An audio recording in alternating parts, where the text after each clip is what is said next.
Bismillahirrahmanirrahim. Assalamualaikum warahmatullahi wabarakatuh. Alhamdulillahilladzi arsala rasulahu bil huda wa dinil haq liyudhhirahu 'alad dini kullihi wa kafa billahi syahida, amma ba'd.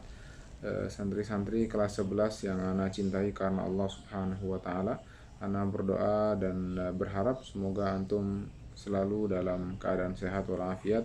Apalagi sebentar lagi insya Allah antum akan datang atau akan tiba di pesantren Al-I'tisam, mungkin sekitar 2 hari atau 3 hari lagi, yaitu sekitar 5 sampai 4 hari lagi, yaitu tanggal 23. Harapkan antum selalu menjaga kesehatan dan sudah mengisolasi diri di rumahnya masing-masing, agar ketika datang ke pesantren Al-I'tisam antum dalam keadaan bugar, keadaan sehat, dan tidak membawa virus waliyadzubillah dan menularkan kepada teman-teman yang lainnya.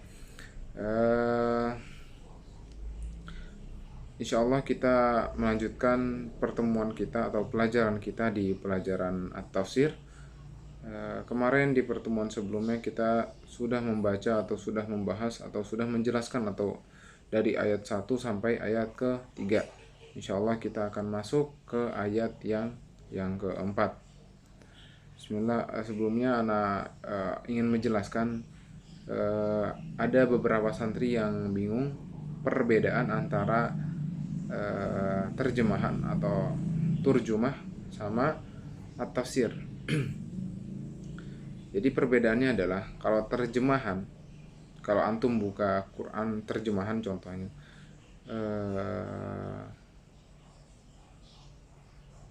ayat Al-Quran hanya diterjemahkan dari bahasa Arab ke bahasa Indonesia, sudah. Nah, itu artinya terjemahan. Akan tetapi tafsir itu tidak.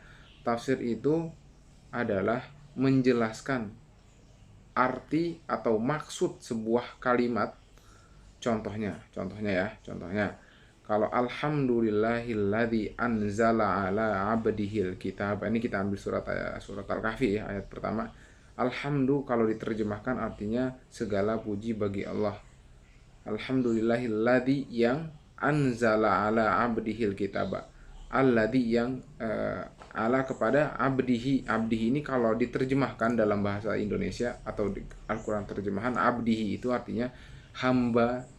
Jadi Allah menurunkan kepada hambanya, hanya sekedar itu. Tapi kalau tafsir, Allah segala puji bagi Allah yang telah menurunkan kepada hambanya, yaitu Nabi Muhammad Sallallahu Alaihi Wasallam. Nah, itu adalah tafsir. Kalau terjemahannya hanya hambanya. Kalau misalnya tafsir itu hambanya yang dikhususkan atau di makna maksudnya di kalimat hambanya di sini adalah Nabi Muhammad. Abdihil kitab, Alkitab ya. Alkitab di sini dalam Al-Qur'an di sini mungkin kalau diterjemahkan dalam bahasa Indonesia atau Al-Qur'an terjemahan hanya tertulis kitab atau kitab suci. Akan tetapi kalau tafsir, yaitu kan kitab itu banyak, ada Taurat, ada Zabur, ada Injil, dan ada Suhuf Ibrahim, Suhuf Musa, dan lain sebagainya.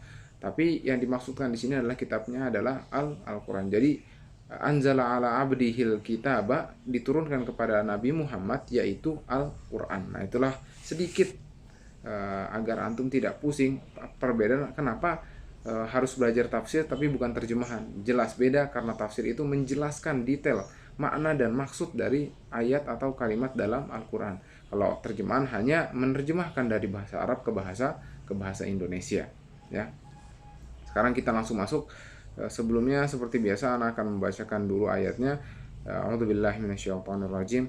Wa ma arsalna mir rasulin illa bilisani qaumihi liyubayyina lahum fayudhillullahu may yasha'u wa yahdi may yasha' wa huwal azizul hakim. Ana jelaskan. Ingatlah, wa ma arsalna, dan kami, kata Allah, tidak mengutus seorang rasul ya. Nih ana jelaskan kenapa wa ma dan kami. Wa itu artinya dan, ma itu artinya apa? Arsalna, kenapa selalu dalam Al-Quran, mungkin antum ada yang bertanya, kok selalu di Al-Quran domirnya itu kami, nahnu, atau hum, kalian, ya. Jadi dalam bahasa Arab itu, dalam pelajaran bahasa Arab, kan di bahasa Indonesia juga ada pelajaran bahasa Indonesia, kalau di Arab juga ada pelajaran bahasa Arab. Kalau di Indonesia ada balaghah, kalau di sana di Indonesia ada puisi, pantun dan lain sebagainya. Jadi dalam kalimat kami dalam bahasa Arab, berarti kalau ada orang-orang yang mengira bahwa Allah itu ada banyak, kok dalam Al-Quran dituliskan di sini wa ma arsalna, tidaklah kami mengutus. Kok banyak kami? Ya, kami di sini adalah kalau dalam bahasa Arab itu sebuah penghormatan. Jadi kalau hanya menyebutkan ana itu satu, ya sudah, hanya tidak ada yang spesial. Tapi kalau nahnu, nah itu artinya adalah suatu hal yang spesial. Nah, contohnya kalau di antara antum memanggil ustadz, ya, memanggil ustadz ke ustadz yang lain. Kalau antum manggil sat anta, nah kalau manggil anta itu sepertinya kurang sopan. Tapi kalau antum manggil pakai jama atau pakai kalian, sat antum bagaimana kabar, beda kan antara sat anta gimana kabar anta gitu, kalau antum bagaimana kabarnya. Nah, jadi yang jelas dalam ilmu bahasa Arab, kalian atau nahnu, kami, itu adalah sebuah kalimat untuk memuliakan sesuatu. Nah, gitu ya. Makanya di sini disebutkan wama arsalna, dan kami tidak mengutus, ya. Sungguhnya kami tidak mengutus, arsalna min rasulin, seorang rasul atau seorang utusan. Rasul itu risalah, itu utusan, rasul itu utusan. Jadi tidaklah aku mengutus seorang rasul melainkan dengan bahasa kaumnya. Wa ma arsalna mir rasulin illa, kecuali bilisani qaumihi, dengan lisan kaumnya. Maksudnya lisan kaumnya bukan mulut kaumnya, bukan. Maksudnya ada seorang nabi atau ada seorang rasul yang diutus dengan bahasa atau dengan logat kaum tersebut. Nah, ini makanya ada hadis Nabi SAW yang diriwayatkan oleh Abi Dzar. Kata Nabi Muhammad SAW, lam yab'atullahu azza wa jalla nabiyyan illa bilughatin qaumhi. Jadi Nabi Muhammad, Allah tidak mengutus kepada sebuah kaum kecuali Allah sudah mengutus seorang nabi atau seorang rasul kepada kaum tersebut, ya. Jadi mungkin saja dari tafsir ini zaman, karena mungkin yang kita tahu nabi dan rasul itu hanya ada berapa, 25, padahal yang tidak terhitung atau yang tidak diketahui itu lebih, bahkan ribuan nabi. Mungkin saja di Indonesia ada nabi yang turun kepada umat atau budaya-budaya orang Indonesia dengan bahasa Indonesia, mungkin dengan bahasa Jawa, mungkin dengan bahasa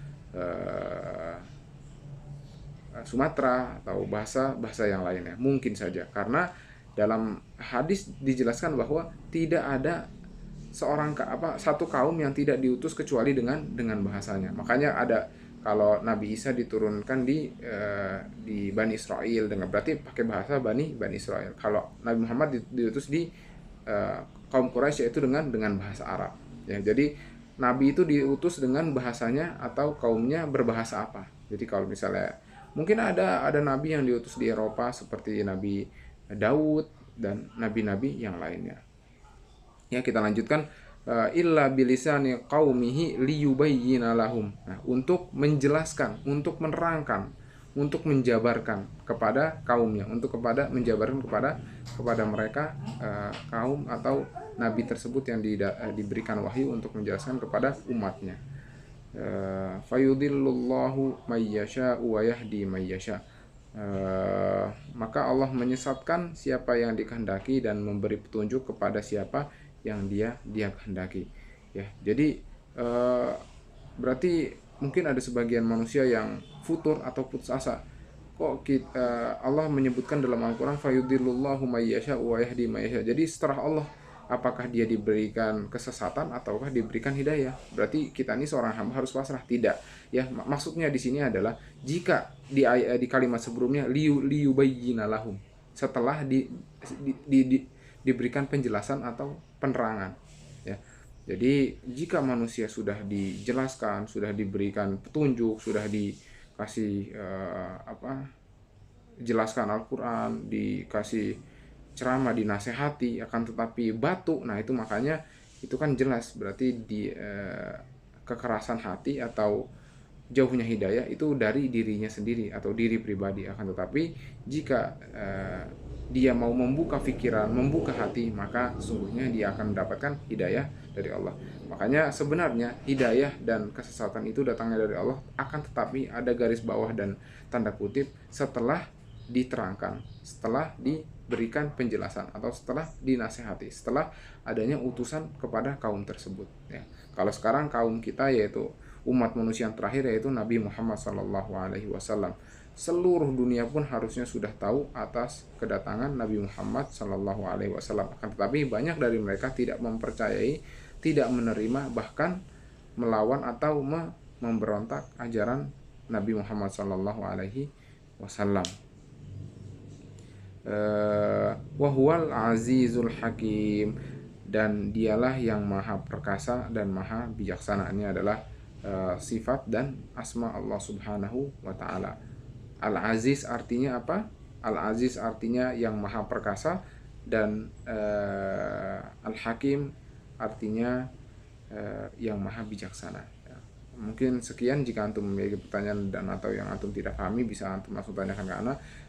Kita tutup doa dengan doa kafaratul majlis. Subhanakallahumma wa bihamdika asyhadu an la ilaha illa anta astaghfiruka wa atubu ilaik. Assalamualaikum warahmatullahi wabarakatuh.